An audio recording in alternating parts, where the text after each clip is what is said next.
Good afternoon, folks. It's another episode of the Gary and Mark Show, and I'm Gary. And I am Mark. And we're coming to you not live. But we are live. Yes, we are. And we are once again, if people can see us on YouTube, and some can, Zooming. It's been like since end of March or so. Because yeah. In fact, I think it was about the middle March episode when we recorded at your house, and at that time social distancing was just underway, and we were sitting across at a table. And if you would have told me March 15th or so that we would still be doing this now, July 15th, I don't think I would have believed you. Let's see, March, April, May. That's 4 months. 4 months. Part of a year. Yeah. Yeah, nobody's been through something like this, maybe in some other countries or back in 100 years ago, but that flu, but never. Used to see those pictures on TV, 5 years ago, 4 years ago, of people in Japan and China all wearing their face masks, saying, how silly is that? Out on the street, people wearing their mask. And now it's like, man, I've got a whole bunch of them, just ordered a couple of reusable ones. Yeah. It's, anyhow. So hopefully one day. Now, we talked about getting together, and we can do that. We just have to be safe. But yeah, since people don't know, Gary and I live about 23 miles apart, so this works out really well. Yeah. Can't get saves on gas. Saves on gas, and no germs go through the microphone, so that's always good. Although when I do drive down to your place, you guys down there in Landrum, they don't think as much of their gas as they do up here. Why is that? So I try and time it so I'm just about empty, and I load up down there, and this is nuts. I feel like I've saved money. Well, you do if you didn't drive down just to buy that gas. Exactly. And then as long as you're there, you go across the road, and there's I don't know how much of a discount, the liquor store. So you know what? And I have been in there because they sell beer. Yeah. And I have a good supply, but not as good as you might think.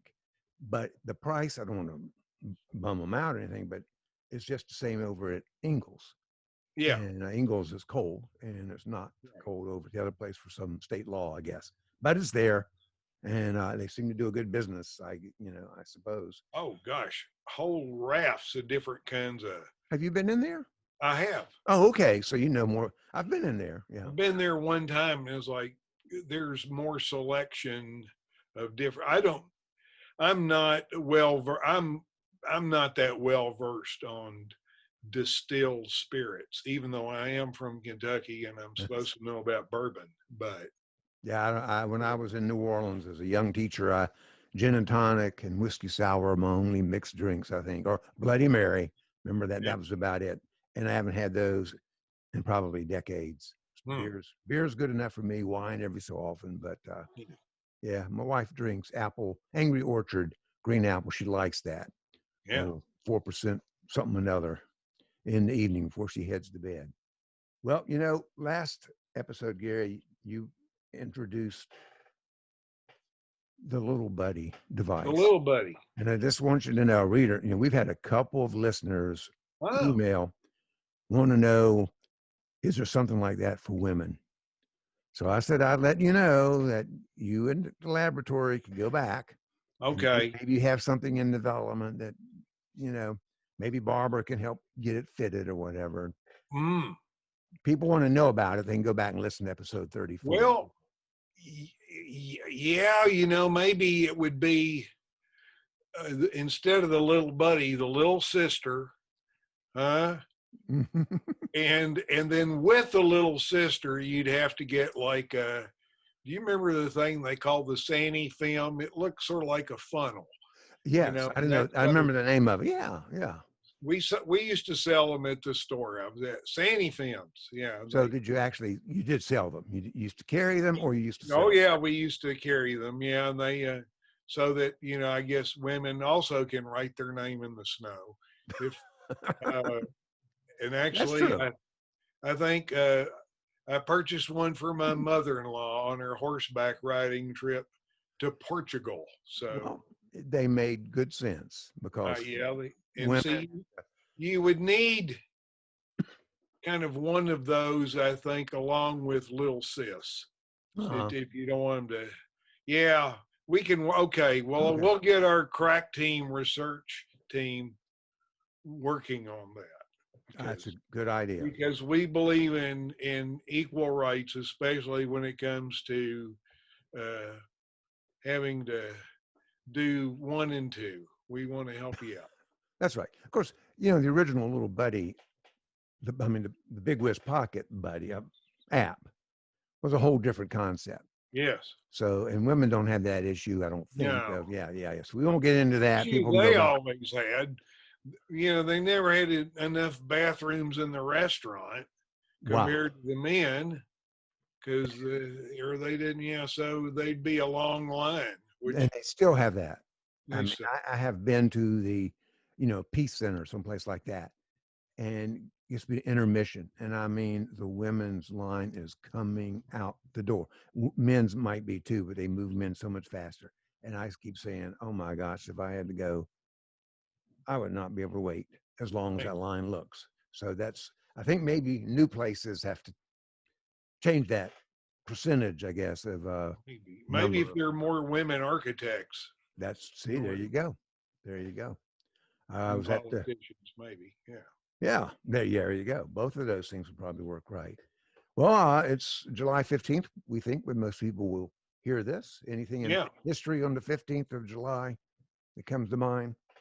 Well, the day after Bastille Day. And Bastille Day celebrated something in France. What was that? It's like the folks stormed the Bastille to let out the political prisoners. Okay. And is that looked on as one of the beginnings of the French Revolution, which lasted for, several years and lots of beheadings. Yeah. But I remember, being told, well, the guillotine was a humane way to behead someone because it didn't miss. A lot better than a guy with a big axe. Woo. Having an off day. Yeah. Exactly. Or hitting the person, but only getting 1/3 the way through or something. Yeah. Woo. Yeah. Gosh, yeah. I guess that was a more humane way. Well, let's go from that to here in North America. I did look up, in July 15 is Linda Ronstadt's birthday. And all right.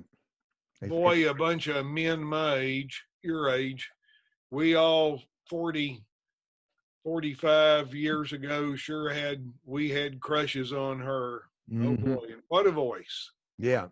What a voice. Yeah. And versatile. Gosh, she could sing. She could sing rock and roll, and she could do Hispanic tunes, and she could sing with Nelson Riddle in the orchestra. Gosh, just so versatile. Yeah. So, yep, Linda Ronstadt. So, how old would she be? Is she? Well, I think, let's see, if I'm 70, she's probably 73, something like that. My wife likes Joan Baez, and she just recently had a 75th birthday show, so she must be 77 or 78 or so. And there's another voice for you. Mm-hmm. Wow. Mm-hmm. Yeah, I didn't see her, but I saw Judy Collins once. Ooh. She was also good. All the same era. Yeah. I think. Yep.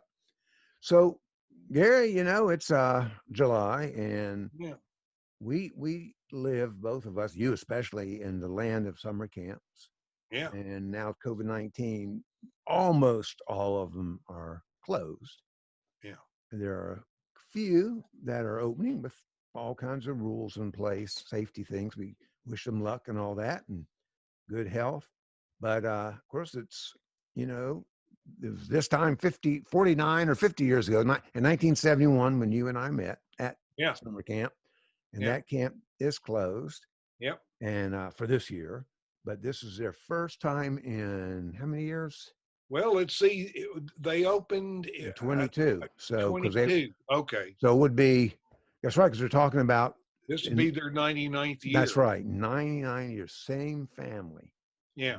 There are camps that are 100 years old or 99, but most of them have had several different owners. Yep. And not the same family. So this camp is Right. the same family all that time.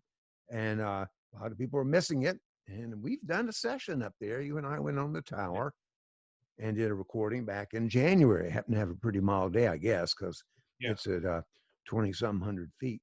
So it can be pretty cool out on that lake. But at this camp where you and I met, and I wanted you to talk about for a little bit this hike you took me on, because that introduced me to the fine art of backpacking. And the fine art of how do you stay alive when 12 angry campers want your head? That's right. Our own version of the French Revolution that took That's place. good timing. That's right. We could have called maybe one. Actually, we may have had some New Orleans kids in that group. May have had some French names in that group. I can't remember. But and I'll just say that Gary was the experienced counselor. He had been there for a couple years at least. And he was my neighbor counselor. And we had a double cabin, Sleepy Hollow East. I was in, you were in Sleepy Hollow West. This is Camp Mondamin on Lake Summit, Tuxedo, North Carolina. Just in case you want to look it up, mondamin.com, mondamin.com. They are not a sponsor. They're not giving us any money for that endorsement.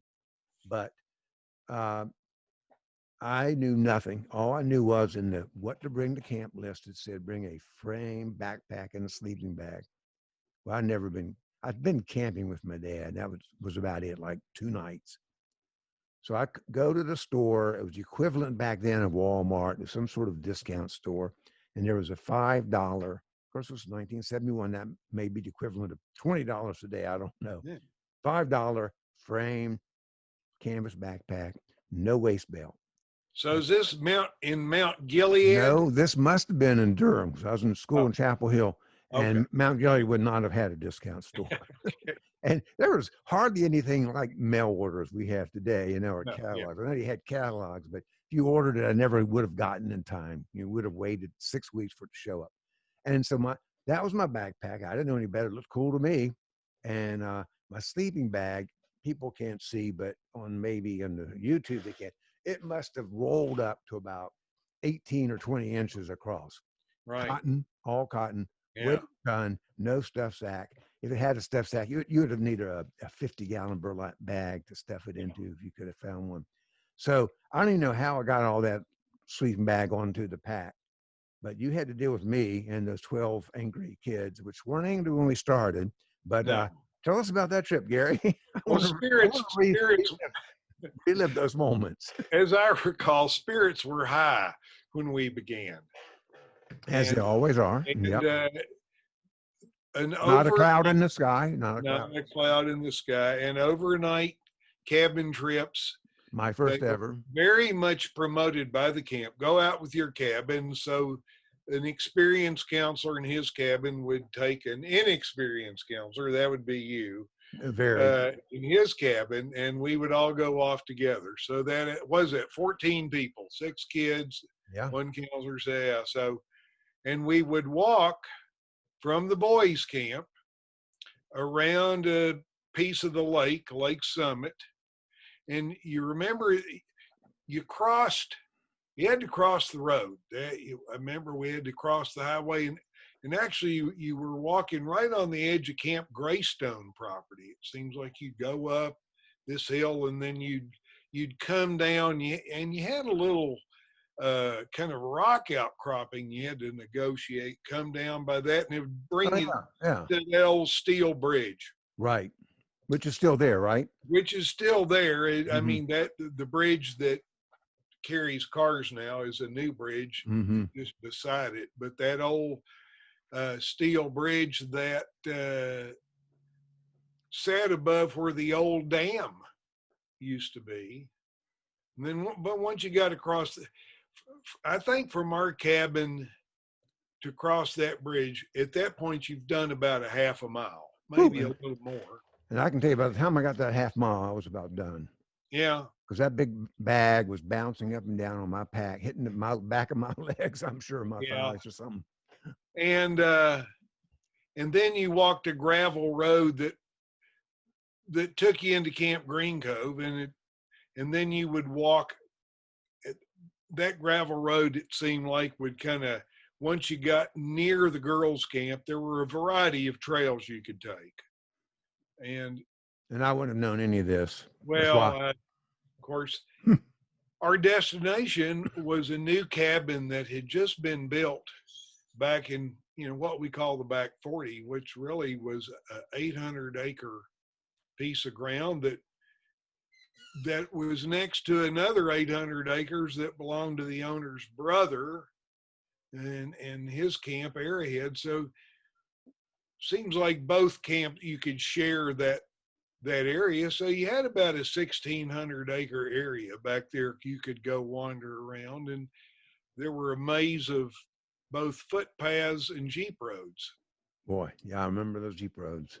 Yeah. And I hadn't really ever been to this cabin. And of course, I think you told me that. Yeah, I think you said you had, man, but you had an idea where it was, right? Well, and you had a kid in your cabin. Yeah. I sure wouldn't know his name. That kid, he had been there with, the founder of the camp, the guy who was still running it back then, Frank Bell Sr., would take kids on these infamous Jeep rides. That's right. All around, and this boy had been on a Jeep ride with Chief to Beech Point, so he knew where it was.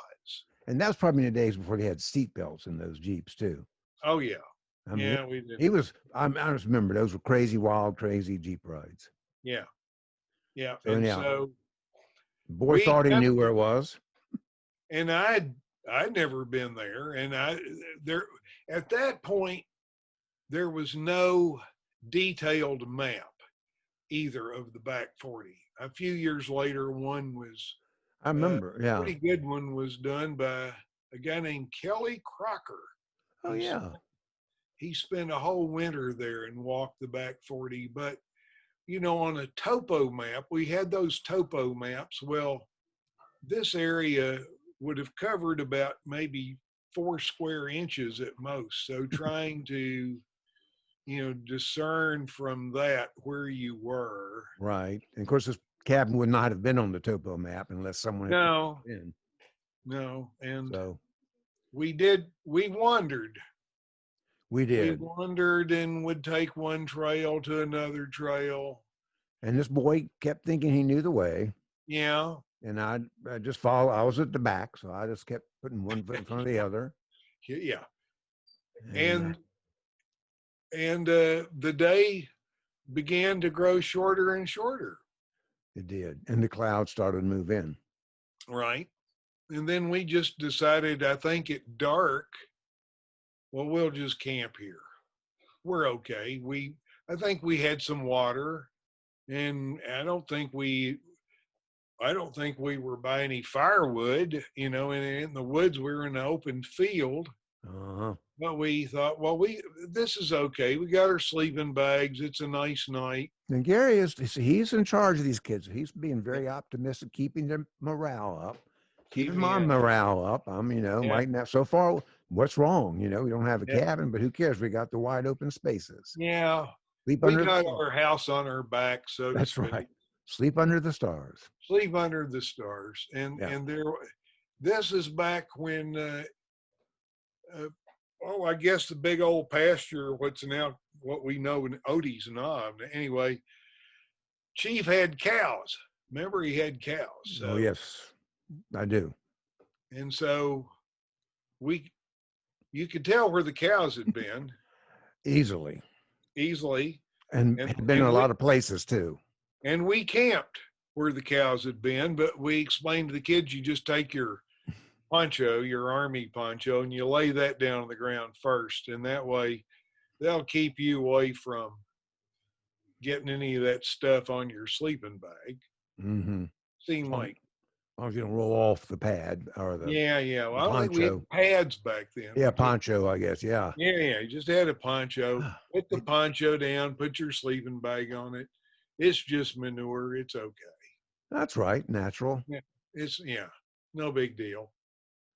So All And was good. so I think we kept them happy with marshmallows and Hershey bars Yeah, because always I don't helps. think That works for me. yeah, Kept me happy and that worked pretty well until until the rain came down. and it did come down. And then the kids stood up and grabbed their ponchos. Which were prior to that time on the ground. On the ground, covering.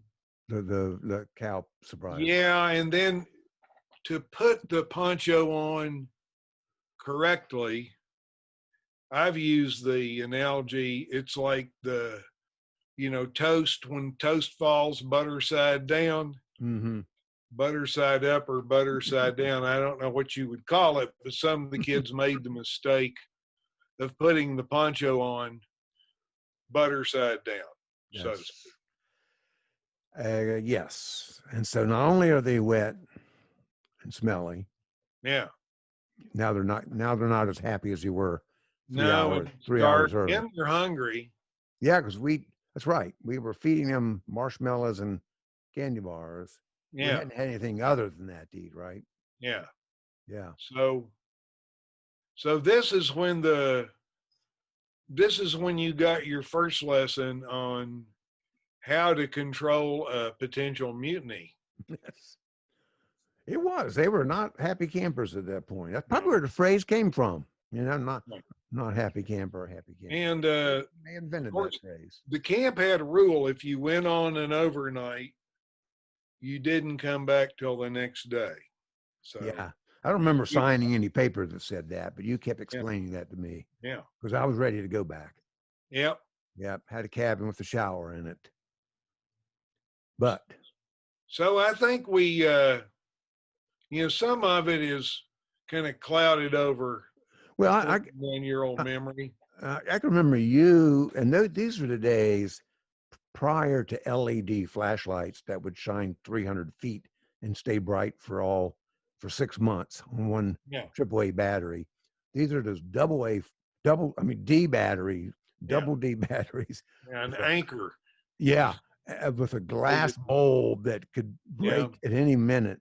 And so whichever kids had them, but you and some kid, I think, you went out trying to see where we were. Maybe that was 4 a.m. in the morning because we weren't sure where we were.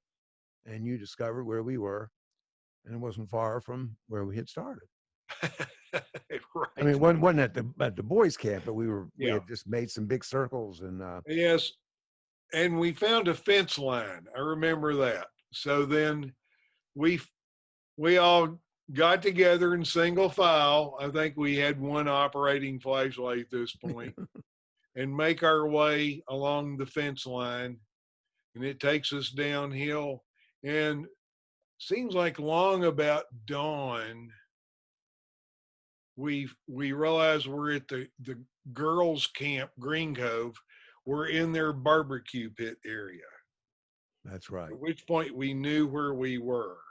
Right. And I've left out the chanting that the kids did about "we hate Mark" and "we hate Gary."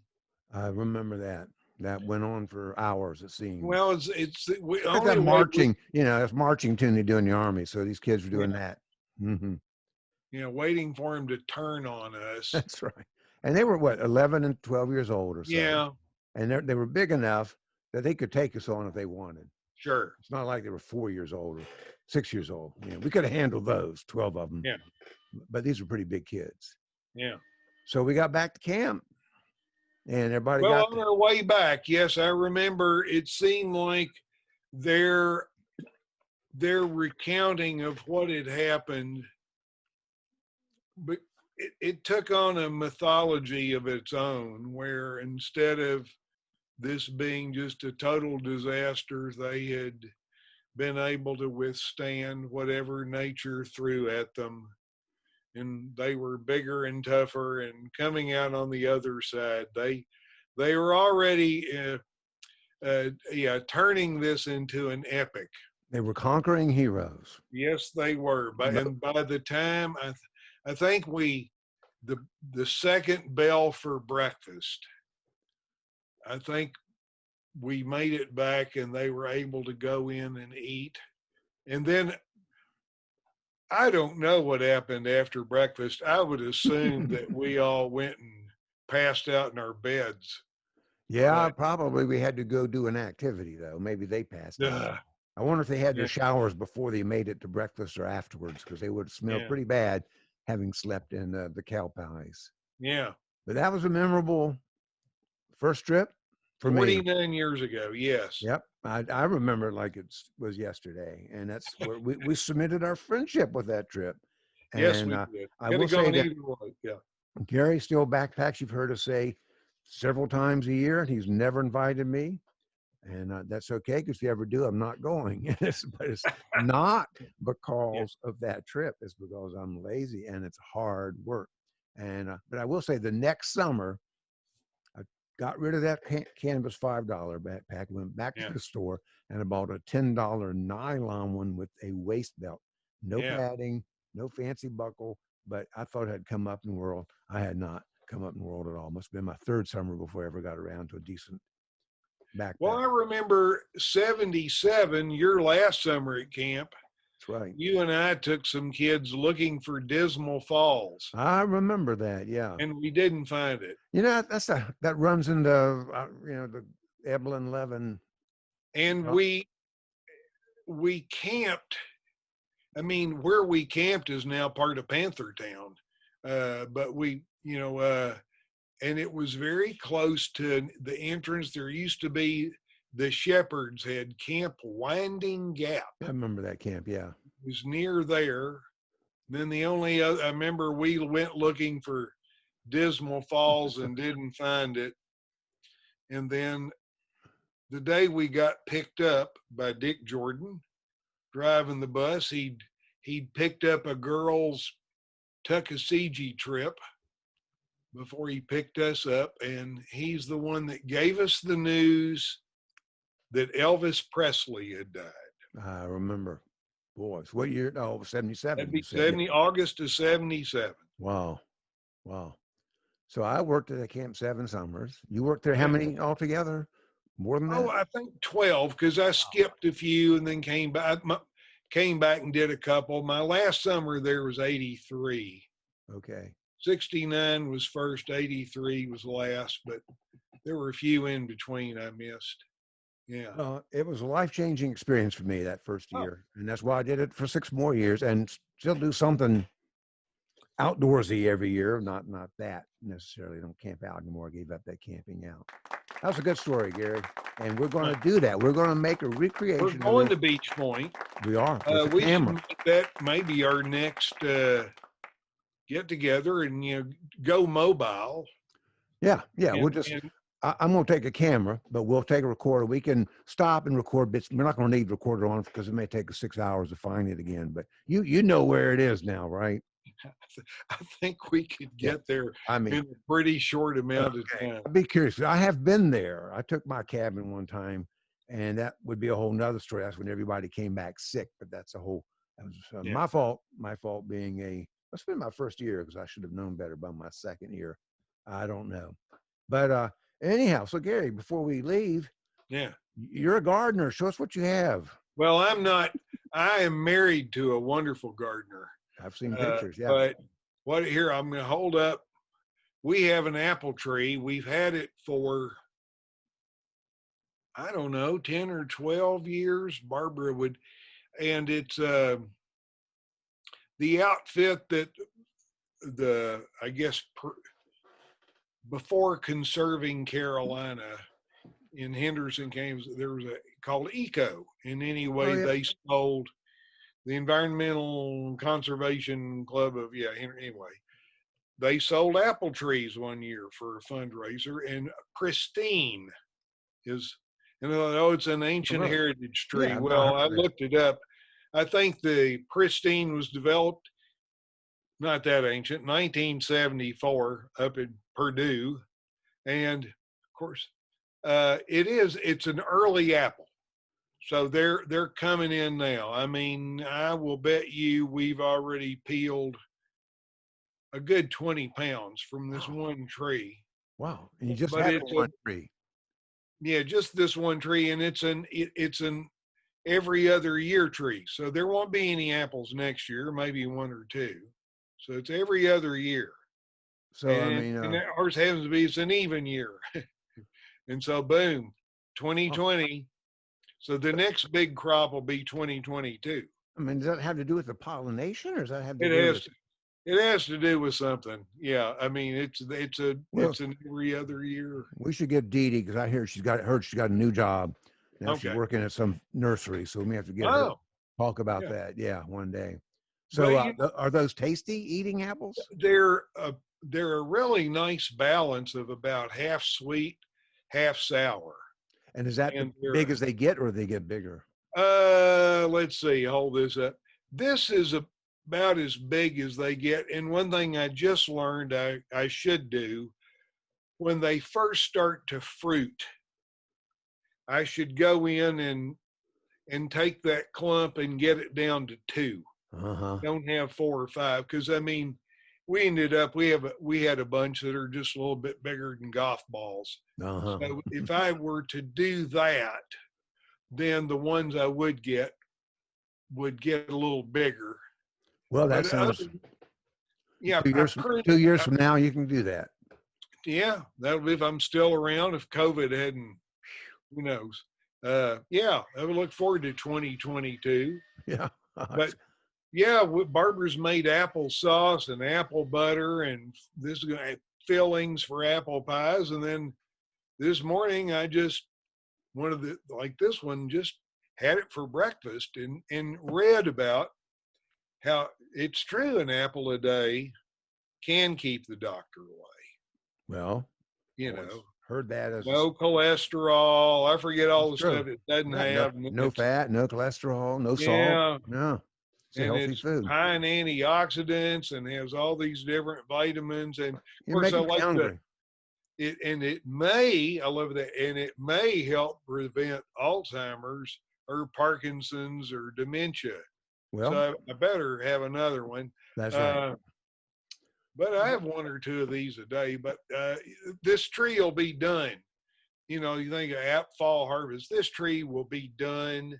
Let's see, it'll be done probably by the 3rd week of July. We'll be done. When you say being done, you've taken all the apples off that you. All the apples will be gone. Yeah. And listeners should know that Hendersonville, where Gary and Barbara live, that is Apple headquarters. They have an Apple festival probably not this year, Labor Day, but they're trying to figure out how to have it. Well, they called off the Western State Fair, because they can't figure out any safe way to have it. So I don't know how they're going to have a safe way to have the Apple Festival unless you have all indoor events with people, limited number, something. I have no clue. But that is a big event. Been going on forever. And I think I did look up, apples. Boy, they've been around a long time. And of course they came here to North America. They were brought over by the Europeans, but the apple seems to have originated in Asia. And then, it's in the same family with all your little berry tree, and roses. And most of, a lot of the other plants in that family have small fruits. Mm-hmm. And there's been all this theory, large fruit, how trees, the way that, of course, they spread is creatures eat the fruit and move on and spread the seeds. And so, what would have eaten these big things? Well, big creatures. So I don't know, dinosaurs or mastodons. Mastodons wouldn't have been too many years ago. So and I thought Johnny Appleseed was spreading those seeds around. Well, he did here, and I looked him up. He what was his real name? Jonathan Chapman. Okay. And mainly he spread those Ohio, Illinois, and Indiana. And I think he was also a missionary. So that was a true story. Well, he was a real guy, yeah. Mm-hmm. But he did actually go around spreading apple seeds. Yeah. It was always a good story. And it seems like every place where European settlers put down roots, they planted apple trees, but a lot of the ones back then, it wasn't so much, it was cider. Cider more than, I guess a lot of the apples they had back then weren't that tasty. Mm-hmm. And here you go. Here's an interesting, I like Fuji's. Well, Fuji's are originally a cross done by the Japanese of a Red Delicious and a French apple that had been given to Thomas Jefferson that he donated to some farm that they cultivated. So that species and the Red Delicious were crossed by the Japanese to come up with the Fuji. That was 1939.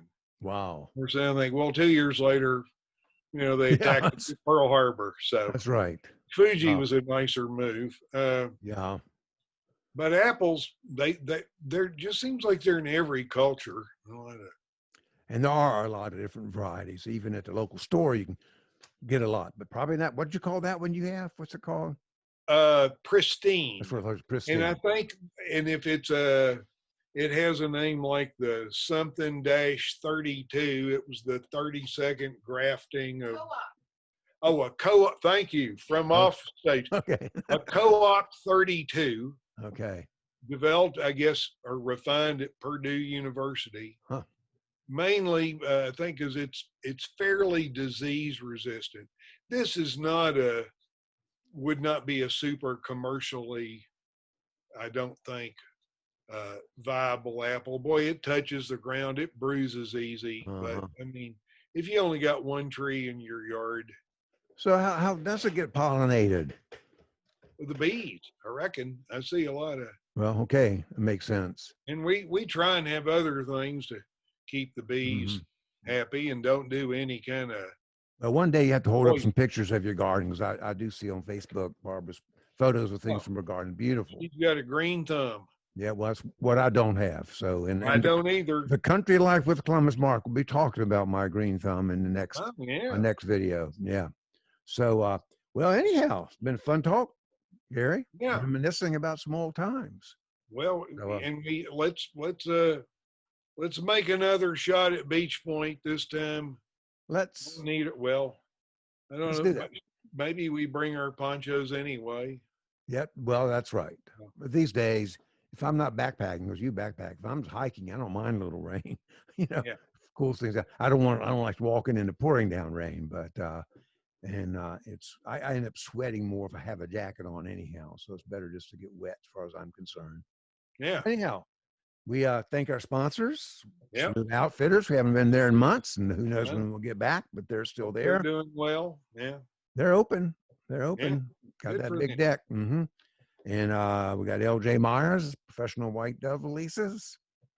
We've got a couple an app you came up with, Big Wiz Pocket Buddy.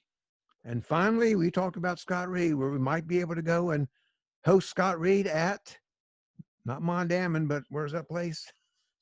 Resort? Oh, at Rabbit Island Resort. Rabbit Island Resort. Maybe we can get Scott, and he could be our financial consultant. That's right, because he's actually written books about finances and stuff. He has. He plays guitar, so he's going to be up in the area. We need to get him on the show. Yeah. We'll have to figure that out and do a podcast with him. So maybe see if we can. Yeah, get him out of his shell and actually get him to talk. That's going to be hard. Yeah. I mean, he'll talk like 1 minute and stop. So, yeah, we'll work on that. You got his email. We got his Facebook. We'll get in touch with him. Anyhow, it's been a good show. So I'm Mark. I'm Gary. This is the Gary and Mark Show. Check us out at www.garyandmark.com. All those other good places. Like us, share, comment, tell people about us. Blah, blah, blah. See you later, Gary. See you later, Mark. All right. Have a good day. You too. See everybody in the next episode.